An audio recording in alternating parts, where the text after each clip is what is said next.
হয়ে গেছে।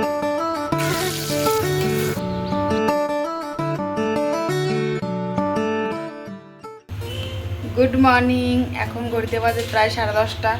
তো গুড মর্নিংটা এখনই হলো। উঠেছি অনেকক্ষণ আগেই, মুখ টুক ধুয়ে তারপর বিছানায় শুয়ে আরও একটু ঘুম পাচ্ছে। থেকে উঠেছি অনেকক্ষণ হয়ে গেছে, কিন্তু আর রান্নাঘরে আসতে ইচ্ছে করছিল না, কারণ রাত্রেবেলা ঠিকঠাক করে ঘুম হয়নি। আর ওই জন্য না সকালবেলা উঠতেও দেরি হয়ে গেছে, যেহেতু ওর বাবার নাইট ডিউটি। তো সকালবেলা আসবে তাড়াতাড়ি করে, কিন্তু এখনও এসে পৌঁছায়নি। আর রাত্রেও ঠিকঠাক ঘুম হয়নি বলে সকাল সকাল ঘুমটা আর ভাঙেনি। আর এমনিও আমি একটু আলসে, মানে ঘুমের কুমির আর কি যাকে বলে। তো এই আর কি। তো এখন চলে এসেছি রান্নাঘরে। এইখানে বসিয়েছি ভাত, আর এই যে হচ্ছে দুধ জাল। তো এখানে দুধ জাল করে ছেলে মেয়েকে দেবো খেতে, আমিও চা খাইনি। কদিন ধরে শরীরটা একটু খারাপ, কারণ এই তো গ্যাসে অ্যাটাক করে। আমার তো এটা আগের থেকেই আছে, তো সেই জন্য চা খেলে আর একটু বেশি করেই হয়, কিন্তু চাটা আমি কিছুতেই ছাড়তে পারছি না। আর যখনই আমি চা খাই তখনই চেষ্টা করি ছেলে মেয়েকেও কিছু খেতে দেওয়ার। না হলে ওরা দু ভাই বোন কী করে, চায়ের মধ্যে বিস্কুটটা চুবিয়ে তারপর বিস্কুটটা খায়। এটা তো একদমই ভালো নয়। তো সেই জন্য ওদেরকে কিছু দিই, তবুও সেই চায়ের উপরই আমার অ্যাটাক হয়। তো আস্তে আস্তে ভাবছি চাটা কম করে দেব, আর খাবো না এতটা। হয়ে গেছে আমার পটল কাটা। তো এই পটল দিয়ে সর্ষে দিয়ে রান্না করব। আর এই দেখো, এই দুধটা কোথায় বসে আছে, কোথায় বসে আছিস তুই? এখানে বালিশ নামিয়ে বালিশের ওপর বসে বসে দুধ মুড়ি খাচ্ছি। কি অভদ্র বাচ্চা তুই! ওই মাম্মা, বালিশে কেউ বসে? ওঠো ওঠো, বালিশ থেকে ওঠো। কাল রাতে ভিজিয়ে রেখেছিলাম সর্ষেগুলো, তো মিক্সিং জারে সর্ষেগুলো নিয়ে নিয়েছি। আর কয়েকটা কাঁচা লঙ্কা আর এক টুকরো আদা। আদাটা একটু কেটে দিই, নাহলে আবার যদি বাটা না হয় সেটাও একটা ঝামেলা। আর একটু দেব জিরে, অল্প দিয়েছি, অল্প পরিমাণে একটু জিরে দেব একটু জল। এবার এটাকে বেটে আনি। এদিকে আমার পটলটা অর্ধেক ভাজা হয়ে গেছে, তারপর মনে পড়েছে যে মোবাইলটা অন করিনি। তো এই যে ছোট ছোট ক্লিপগুলো আমি ঠিকমতো নিতে পারছি না, কারণ আমার যে সেলফি স্ট্যান্ডটা ছিল সেটা তো আমার মেয়ে ভেঙে ফেলেছে। সেই জন্য ঠিকভাবে করে আমি ভিডিওটাও করতে পারিনি। আর একা হাতে রান্না, ওদিকে দু ছেলে মেয়ে একসঙ্গে চেঁচামেচি করে, তো সবটা মিলেমিশে না আমি আর ক্যামেরার অ্যাঙ্গেল চেঞ্জ করতে পারি না।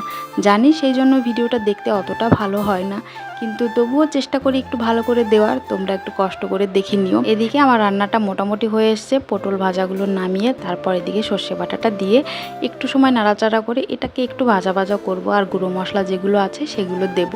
তারপরেই হয়ে যাবে আমার রান্না। এদিকে রান্না করতে করতে ছেলে মেয়ে যে কতবার আসলো আর কতবার যে কত বিরক্ত করে গেল। আর এই ছোট ছোট ক্লিপগুলো কেটে কেটে যখন আমাকে বাদ দিতে হয়, তখন যে আমার কী বিরক্ত লাগে। একেই তো সময় পাই না ভিডিও এডিট করার, যার জন্য ভিডিও আমি ঠিকমতো দিতেও পারি না। তারপরেও যদি এরকম ঝামেলা হয়, তারপর কি আর ভালো লাগে বলো? তো সবটা মিলেমিশে আমার জীবনটা চলছে একরকম। তো এদিকে সর্ষের মধ্যে আমি জলও দিয়ে দিয়েছি, সর্ষেটা একটু কষিয়ে। তো এরপরে পটল দিয়ে দেবো, তারপরেই হয়ে যাবে আমার রান্না। তবে যত বিরক্ত ওদের আমার কামের সময়। দেখেছি আমি রান্নাঘরে আছি, ওরা দু ভাই বোন কী করবে, মোবাইলটাও নিয়ে নিয়েছি। তো এদিকে ওর পাপা আম এনে রেখেছিলো, এখন আম কেটে দেওয়ার বায়না জুড়েছে। তো ভাবলাম আমটা কেটে দিই, কিছুক্ষণ তো ঠান্ডা থাকবে। আসলে এই ছেলেমেয়েগুলো যে কী বিরক্ত করে, আর এই একটা ঘরে থাকে তো বুঝতে পারি যে ওদেরও ভালো লাগে না, কিন্তু কিছু করার তো নেই বলো। আসলে ওদের ইচ্ছে করে বাইরে যে একটু দৌড়াদৌড়ি করে খেলবে, একটু ছোটাছুটি করবে, একটু বন্ধুদের সঙ্গে খেলবে। তো এখানে তো পার্টনার তেমন নেই যে যাদের সঙ্গে ওরা খেলবে। তবে দুই ভাই বোন দুজনের সঙ্গে খুব ভালোই খেলে, কিন্তু ওই যে বাইরে যেতে পারে না, সারা দিনটাই এই ঘরের মধ্যে বন্দি, ওই জন্য ওদের বিরক্ত হয়।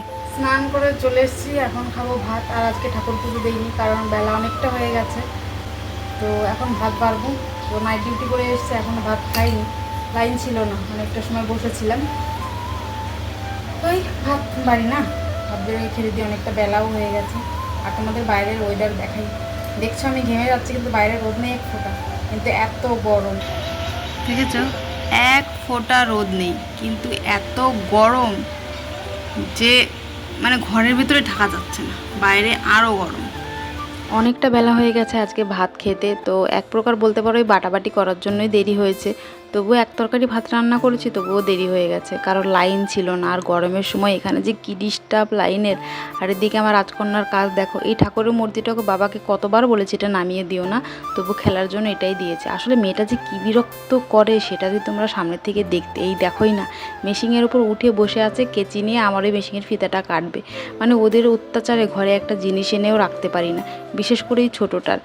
এই যে দিন দিন কি হচ্ছে সেটা আমি বুঝতে পারছি না। মানে একটু সময় স্থির নয়, যতটা সময় একটু ঘুমোবে তত সময় মনে হয় ঘরের মধ্যে একটু শান্তি এসেছে। তবে ওই যে আরেকজন আছে, তিনি তো দুপুরবেলা ঘুমোনি না। তো এই করে করে আমার দিনটা যে কোথা দিয়ে কোথায় পার হয়ে যায় আমি নিজেও বুঝতে পারি না। কিন্তু এই একটা ঘরের মধ্যে সব অত্যাচার ওদের চলে, খেলাধুলো, এই মেশিন নিয়ে বলো, এই টেবিল নিয়ে বলো, এই কুলার নিয়ে বলো, সব কিছু ওদের খেলার সাথী হয়ে গেছে। এমনকি ঘরের মধ্যে নাইট ডিউটি করে এসে ওর বাবা যে ঘুমোয়, সে যে কী কষ্ট করে ঘুমোয় সে একমাত্র আমিই জানি। তো এই মেশিনটার উপর কঠিন অত্যাচার হচ্ছে কয়েকদিন ধরে আমি দেখছি। তবে একটা ব্লাউজ জুড়েছি, সেলাই করব, তো সেটাকে আর সময় করে উঠতে পারছি না যে কখন সেলাই করব। তো ভাবলাম এখন বেকারই বসে আছি, তাহলে একটু কাজ করি। কিন্তু দেখো আমার মেয়ের জন্য কাজ আর কি করবে, ওই 1000টা কাজ করছে আমার আগে দিয়ে। বিরক্ত তো হই, রাগও হয়, কঠিন রাগ হয়, মনে হয় ধরে এদের এমন মার মারি। কিন্তু কি করব, ওদের পরিস্থিতিটাও বুঝতে পারছি। তো এইভাবেই আমার সারাদিনটা কেটে যায়। এই দেখো না, সকাল থেকে এখন বিকেল 5টা বাজে, আর এখন আমার মেয়ে গেঞ্জি ভিজিয়ে তারপরে টুলটা মুছছে। তো এইভাবেই দিনটা কাটছে আমার। তো চলো আজকের মতো ভিডিওটা এখানেই শেষ করি। সবাই ভালো থেকো, সুস্থ থেকো। আর আমার ভিডিও ভালো লাগলে অবশ্যই পাশে থেকো। দেখা হবে পরের ভিডিওতে। চলো টাটা অ্যান্ড গুড নাইট।